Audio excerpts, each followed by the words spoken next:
Hey guys, welcome to Cricket Fanatics Magazine. I'm your host Khalid Moeddin, and this is the review show where we talk about everything that happens between Pakistan and South Africa in the T20I series. Pakistan has taken a lead in the series, a 2-1 lead in the series. They cannot lose the match. They cannot lose the series now. It's up to South Africa to put in a performance in the last T20 to try and get a draw. But it was a game of two different types of emotions, because for a long time we've been waiting to see these South African batsmen perform and put up their hand and see these youngsters in action, and they came to the party. Aiden Markram came to the party. He was excellent today. We had Yanaman Malan. He was excellent today. I was very impressed with Aiden's 63 or 31 balls and Malan's 55 or 40 balls. And at the beginning, when South Africa started, they batted extremely well in the power play. They exploited the gaps. They ran between the wickets hard. It was a good batting performance from South Africa. Some people on Twitter were saying that maybe this was a little bit, it was too little and on the board. But when I was at the end of this particular innings, I thought it was a good performance. And it was. George Linder came out as well at number 3, and we saw what he can do with a quick fire 20. So it was a good performance all around from the batters, I guess. Obviously, would like to have seen more from Heinrich Klaasen. Was puzzling that they didn't bring Piet van Biljon up the order and gave Andile the nod over him, but that's probably because Andile didn't get to bat in the last game. But I have to talk about the bowling performance, which was very disappointing from my end. Now, yes, Babar Azam was excellent. Number 1 white ball batsman in the world currently. And he really put on an excellent display. It was the highest ever score in T20I cricket by a Pakistan batsman. He scored 122 of 59 balls and included 15 fours and 4 sixes, which was an incredible performance from him. I mean, it was amazing to be able to witness something like this. He scored at a strike rate of over 206.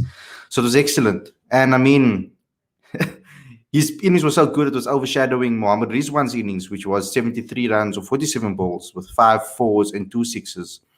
So it was an amazing performance overall by the Pakistan batsmen. But I think that the bowlers let us down, especially the senior bowlers. There were too many short deliveries.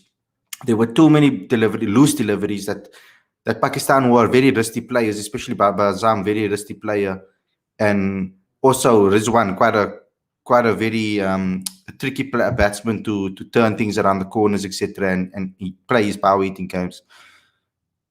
That was we played into their favor, in other words. And Bjorn Hendricks was once again very expensive. It wasn't a good performance for him, and we expect someone like him to stand up in these type of situations. When the other senior players are not around, he needs to stand up. And he went for 55 runs in his 4 overs. So the worst bowler by far out of all the bowlers today.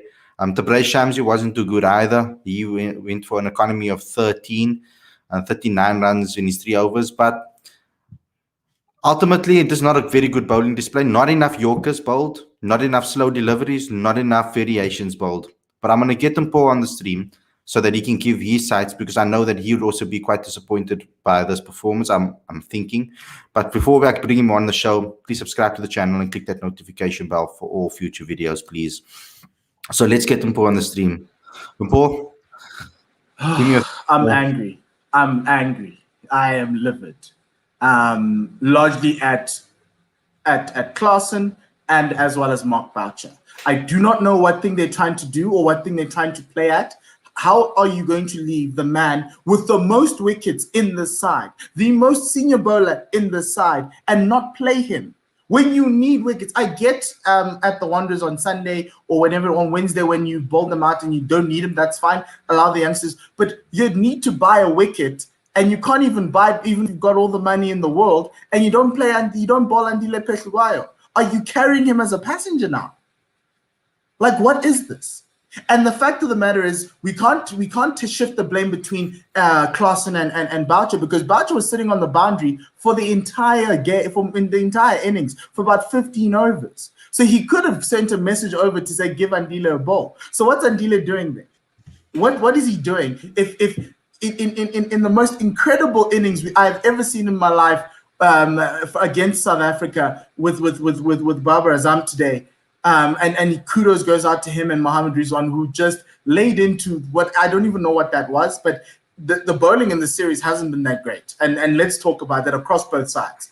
And today it just showed that they literally had no idea, but you have a sixth bowler just going long on the whole time and not getting any opportunity and not getting to bowl, and people are now blaming the quota system. Yeah, I mean, look here, guys. It's weird. The best place to look next when you're going to go pick players as your backup bowlers is domestic system. And they pick in the best domestic cricketers on the list next in line. So if you're going to get you want to bring out the facts, maybe, then go do your research and go look at all the facts if you want to blame the quota system. Aditya, welcome to the stream. Paul was very passionate in his evaluation. I would like to hear yours on this particular game. First off, credit to Pakistan. I think this is probably the most clinical performance I have ever seen from Pakistan. Babar Azam is a freak, as is Mohammad Rizwan. And, today was one of those days where, from a Pakistani batting point of view, normally you see Rizwan play the role of the aggressor, but today Babar assumed that role. And at one point, when he was batting in his 80s, Rizwan was batting in his 30s and 40s. So that just tells you what sort of mood he was in. And I think Babar was unstoppable today. So I guess we just need to doff our hats off to, just the most incredible batting performance we've seen this series. From South Africa's perspective, I think using just 5 bowlers through the course of that innings was, it was baffling, and as Mpo very passionately said, what was Andile doing there? I agree. I think he should have been given an over or two at least, seeing that Shamsi was going for 13 and over. I think Makala went for 13 and over as well. Bjorn Hendricks went for 13 and over. So, if you know that these bowlers are really getting hammered, you might as well give the other bowler that you have a shot at least. Irrespective of the result of the game, you just need to try different things, and that didn't happen, and it's unfortunate. At the end of the South Africa innings, and we were quite, I think all of us, for Khalid, myself, we were all on Twitter. We expressed how good the batting performance was, and I think somehow, unfortunately, it's taken the shine of that also. But I guess we can talk about that a bit later. All in all, I think pretty grim day, unfortunately. Yeah. There's something that I need to point out quickly, and people are going to come at me, but it's fine. Mike Hazeman said something interesting about that Aiden and Yaneman innings that I found quite harsh. But funny enough, an hour and a half later, you kind of saw what he was meaning. He mentioned that Aiden needed to take this team deeper, because it's very hard when you take a team to 100 and have a 100-run partnership, and then you start losing wickets because you lose momentum. And that was very interesting, because we could have gotten to 220, could have gotten closer to 230, especially after you've gotten 110. And I felt it was quite harsh. I was like, wow, this guy is going to be attacked like I normally get attacked. But then now all of a sudden, an hour later, Babar Azam and Mohammad Rizwan show the value of just putting it on yourself and taking it through. Yeah. Yes, they're new to international cricket, but I hope that somehow in the video sessions that somebody brings it up for the Proteas to say that if you're there, try take it all the way. Don't say there's wickets in the hut, because it kind of felt, and this is what the Babar innings did, was that they were in so much control that no shot was a risky shot. And in those first 10 overs that South Africa was batting, there was no risky shot. They seemed fine. But then all of a sudden, the train started going and it started to get away from them a little bit more. They kept on trying to force boundaries and force things. And then the wicket fell. And I think it's just a lesson in how to manage an innings and how to structure something in going forward. Because at the end of the day, in a World Cup, you might need to be able to chase 200. And if you are there, you need to know how to build an innings. And that was a classic example from a guy who isn't a power hitter, who is just one of the most traditional and orthodox batsmen ever, how to take your team over the line chasing 200. I just want to put on they obviously picked the bowlers. I was going to say they picked the bowlers on obviously form, and on the last T20 challenge competition, they're obviously going to look at that and take that into account. So I'm going to put the list on the screen for you. These are the top bowlers in the T20 challenge this season. We've got Sasana Magala at the top, who was picked in this match. Lungingiri, who is in India currently. We got Nabe, but he only played 4 games. Kagiso Rabada, who's also in India. Then we've got Robbie Fryland over here, who's retired. Obviously not going to get retired. And then we've got Keshav Maharaj over here, who's in the setup but not in the T20 side. George Lind over there, who played today. Bjorn Hendricks, who played today, and Bjorn Fortuin, who didn't play today. But Lazard is just below this, as well as fast bowler below Otni, who played a lot more matches. So that's the different bowlers that we had to pick from, basically, I say, in the top 10 of the T20 challenge, and they've rewarded that. So the one thing I can say about Boucher and them, they said that they will reward form. They will reward domestic form and select players that have performed well domestically. They've done so. So that's why certain players have been picked that you guys have been asking about. We've been speaking about Magala on this channel and on many other channels, and other publications all around the country have been speaking and calling out for Magala to get an opportunity. Now, he got this opportunity. He's been okay in the 3 matches. He showed what he does have. That he does have abilities to do so. It's just the consistency at international cricket that you need. That's something that you need. And it surprised me that he didn't go to the Yorker delivery a lot more often, because it's something that he is really good at normally. I mean, in the Mzansi Super League, he was excellent with the Yorker delivery. I mean, we had a lot of guys praising him in that tournament, last season's tournament, for the Blitz. He was excellent doing that. So it's one of those situations where you can't win, because people are just going to look to blame anybody. And you're going to ask, why can't they pick Nabe?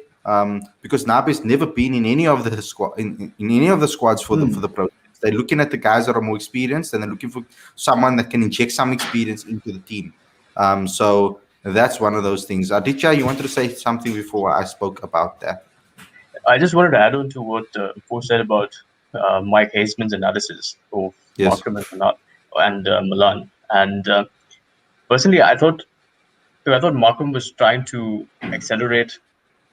Ideally, he would have liked to kick on, but I was disappointed with Malan's shot, and I did indicate that on Twitter as well, because I thought that at that point, that was such a crucial point in the game, and you're playing cross-batted shot to a player, to a spinner who has a low bowling arm action and doesn't turn the ball much, relies entirely on accuracy and maintains line discipline. And to him, you play a cross-batted shot that goes, and that's a reverse sweep, unconventional, first ball of the over. And I think that was the 13th over, something like that. 13th or 14th over, something like that. And, that to me was so disappointing, because I felt like if Malan had carried on, we would have had a total of at least 220, 225. Because you could see that, even though I thought Heinrich and Rasi batted pretty well in those middle overs, and they had that 9.5, 10 run and thereabouts sort of run rate going. But you could see that they were trying to get their eye in, whereas Malan was a set batsman. So one of the 2 set batsmen have to bat till at least, the 16th and 17th over, and that to me was the disappointing part. And I felt like in the batting performance, if there's any reflection to be had, that's it. But look, I think he got a little bit confused with George Linder coming in as the pinch hitter and George Linder going, and I kind of felt that he needed to assume the anchor role and just sit, and for that over a little bit. Once George Linder lost, his wicket just to allow the other batsman to get in. And it's up to the other batsman to give him the singles, to just rotate the strike. And those are the things that we'll learn. We're so focused with boundaries, but it's just about rotating the strike. At a point, I think at the 15 over mark, after 84 balls, at the 14 over mark, Pakistan had, what was it? It was I think it was 15 dot balls. South Africa in the entire innings had gotten 30. And it seemed like it was ages before we got dot balls in the Pakistan innings. And those guys were, yes, they were bludgeoning us at the top, but the most important thing was that they kept on rotating the strike. They were hungry for singles. Even if it was a good block hole ball, a Yorker length ball that they've defended, the non-striker is calling that striker back in.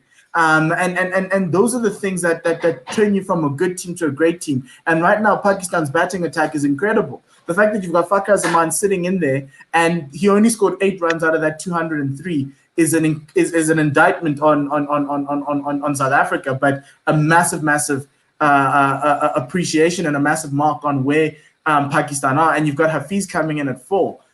This team, I think, should be up there with one of the best teams in the world to win this World Cup, because they are that good at the top. Guys, I'm not going to get baited into the comment section. But I mean, ultimately, we're looking for maybe one extra seamer, one extra all-rounder, and then a couple of extra batsmen to come into the squad to fill up the squad, and maybe an extra spinner, spinning all-rounder, etc. I think we found that in George Linder, in that extra position. I think that he is the perfect person for the squad. I'm very upset. The misuse of selection, the biggest selection issue that I had has nothing to do with the quota system, and that is Verreynne not being in for Pat van Biljon.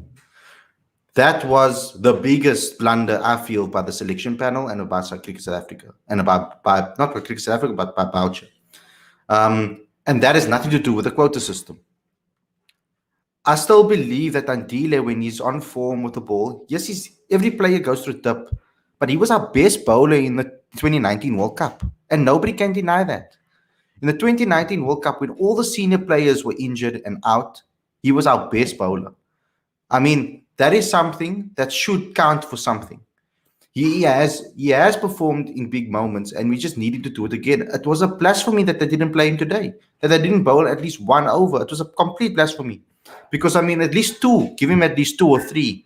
I mean, that was a bit of insanity. But there's positives out of this, guys, because we're looking for that extra seamer to be as a backup for KG, Lungi, and Anrich. And we found him in our field in Lazard Williams. I think Lazard has been excellent. He showed his temperament. He's performed really well under pressure. He's bowled that Yorker consistently. He's changed it up with some good deliveries. He shows that aggression and he shows that passion. They mentioned it on the commentary. The attitude and the character that Lazard has. Now, I've spoken to Lazard on many occasions in person, and I know that he's quite a character, and he's a good vibe in the team. He creates a good atmosphere around him, and that's what you need. And he has a very strong belief in himself. When everybody else writes their initials on their pad on their marker for their run-up, everybody writes their initials. Lazard Williams says, thank you. That's what it has been for every single time he's played for his province, for his franchise, and now for South Africa. It's an incredible thing from his part to do something like that, to show what it means to him. Because every time he puts on that badge, we know that he's going to play with passion, and he's a very passionate guy. So I think we found that in him. Then we've got another all-rounder that is currently playing in the IPL, young Marco Jansen, who can give us a left arms option that is really playing well there, that they need to pick in the squad. Because, I mean, if he's playing against the top players in the world and he's doing it, and he's doing it well there for the best team in the franchise over the last 3 years, you have to give him credit for that. And you have to give him an opportunity. If they want to reward domestic opportunities, they have to reward as well IPL opportunities. And I think those are 2 guys that will come straight in. That's already 3 players that I've mentioned now that form part of that extra 11 that we have available. So that's already 14 players that we have in a squad. Now we just need to fill out the rest. maybe a Keshav Maharaj, maybe Imran Tahir comes back, maybe AB de Villiers comes back, and we've got ourselves a competitive team. Now, I don't think that Boucher and them will pick this bowling lineup for the World Cup. That's not going to happen. We all know that's not going to happen. The KG, Andrik Nokia, Lungi Ngidi, we know that's not going to happen. So the criticism on these guys is a bit too much, I feel. I think that they've been given the opportunity. They did the best that they can. Maybe not to their full potential, as we know that they can do. But they put on the performance that they've been given opportunity and they've been playing and they've done what they can. Now we need to formulate our World Cup 11, and when we start doing that and picking that, when we can discuss it again. I don't know if they're going to pick quotas for this around because for the 2019 World Cup they didn't implement quotas. I don't know. They might have implemented it, but it wasn't compulsory for the 2019 World Cup. So I don't know what they're going to do this time around. But I know that we can see, but just looking at the different games that we played, that we're very behind with regards to the quota system and transformation. We're very far behind with regards to the whole season as a whole. Let's just do a final roundup because it's almost time for me to go as well. So I'm going to give him Paul the first go ahead, and then Aditya can finish it off for me. So I think for me, I'm not going to discuss the quota system. It's here to stay in South Africa. I honestly don't understand. If people are going to still fighting about it in 2021, I'm sorry. And today the game wasn't. Yes, the players were of my color and Khalid's color and Aditya's color, and they got given stick. But you don't blame the quota system because that's what the situation is right now, and that's what it is. But most importantly, I think for me, Lazard goes to the World Cup. There are 22 spots actually at this World Cup. They've increased it because of COVID, so you can take a second 11 essentially. So you're looking for guys, but Lazard's put his hand up. So too has George Linda. So too has Aiden Markram, so too has Yanaman Milan, and they'll make it to the World Cup. How they fix around that 11 is a headache that Mark and the guys are going to do. I don't know. And I kind of feel the whole announcing Temba as captain 2 months ago, and having these injuries now has put them in a bit of a spot, because that second opener spot was reserved for Temba in the T20 side. And so now it's going to have to figure it out, because either you're benching the guy you called as captain, or you're going to recall him as captain. I don't know. But Aiden Markham needs to find a way into the side. You've also got the question of Faf and AB coming to the side, who make the squad better. The squad's great, but picking that 11 on a game-to-game basis is going to be the biggest headache. And on top of that, even today was the biggest headache. My problem is, and then the final point is, Andile was injured before this tour. He was asked to play in the ODIs to get his fitness back. It was only because of the injuries that happened to Dwayne Pretorius that he was recalled into the T20 squad. So too with Aiden, with all the guys, with Reza going for the birth of his baby, Temba being injured. And so they weren't supposed to be playing in this tournament. One guy took his opportunity. Another guy didn't even get an opportunity to do what he does best. And for me, that's being unfair, because we all know, you can go to the stats, you can go to the guy who takes the most wickets in T20s and in ODIs since 2019. That's Andile Petluwayo, followed a close second by Lungi Ngidi. And guys are here vilifying, jumping up and down on top of Andile. And the guy is a wicket taker. The guy has done the job for SA since the 2019 World Cup. And so that's my issue with everybody, is that everyone keeps on forgetting the Toma Khan. Yes, on Khan form, Andile shouldn't be in the side, and he wasn't selected. But because injuries came in, and on day one, we were all surprised when he was selected, and then you kind of felt that, oh no, they're looking for another senior bowler. But if that senior bowler is there, why don't you even give him an opportunity? 1 over is not going to hurt him. If he had a niggle, then the question goes back to Boucher and Langenfeld as to why you're picking a guy who's not fit. And so that's where it is. But Lazard Williams, I'm really happy for him. Aiden Markham, I'm really happy for him. Yanaman Milan, I'm happy for him. I'm also happy for George Linda. Those are the positives out of today. And Rassi, that 37 out of 34 out of 20 was really good. And so that's what it is. Outside of that, the fact that we can't defend 200 at Centurion for the second time in two T20 matches at Centurion is a massive question mark, because the first time the IPL 3 were playing. Now it's not even the IPL 3, it's the domestic guys. So you can shout up and down about the quota, but your friends Anuk Nokia, Lungi Ngidi, and Kagiso Rabada couldn't do the exact same thing as well. So against England, and England scored 226 and 19.1 overs, and that was just so Crazy. Back That's off. crazy. If you want That to, hurt me. just be reasonable. Aditya, you can end it off.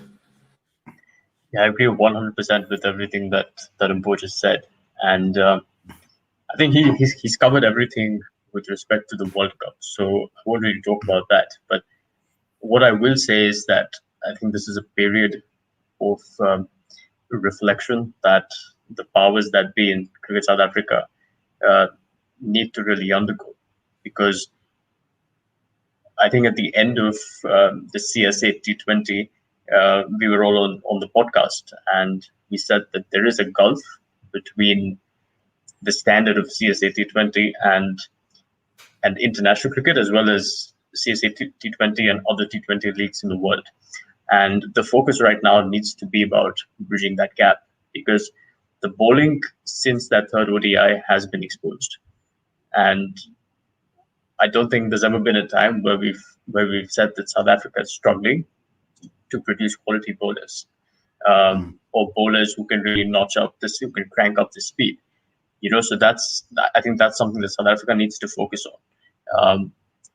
The highlight of this particular series has been the batting, and the fact that you're batting without Temba, and Faf and AB is still not in that side. So I think what the batting group has done has still been fairly encouraging. But to me, I think the main question mark is now bridging that gap between ensuring that your best domestic players are ready to play international cricket. I think that should be the priority for South Africa going forward. Yeah, summed up beautifully, and I agree with your guys' points.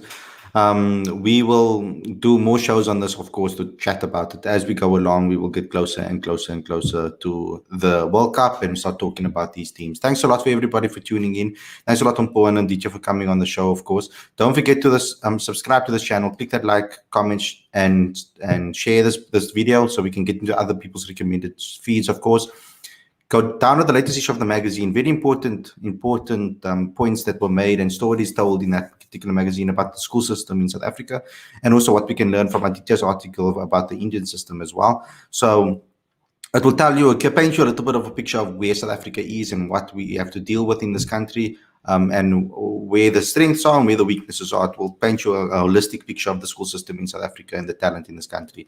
Then go to cricketfanaticsman.com for all our updates. We do have updates on the matches, etc., for you. They're available too. But that's all I have for you today, folks. Thanks a lot for tuning in. We'll see you tomorrow with the Offside Maiden show, and I hope you guys enjoy the rest of your evening. Take care, everyone, and enjoy the rest of the day.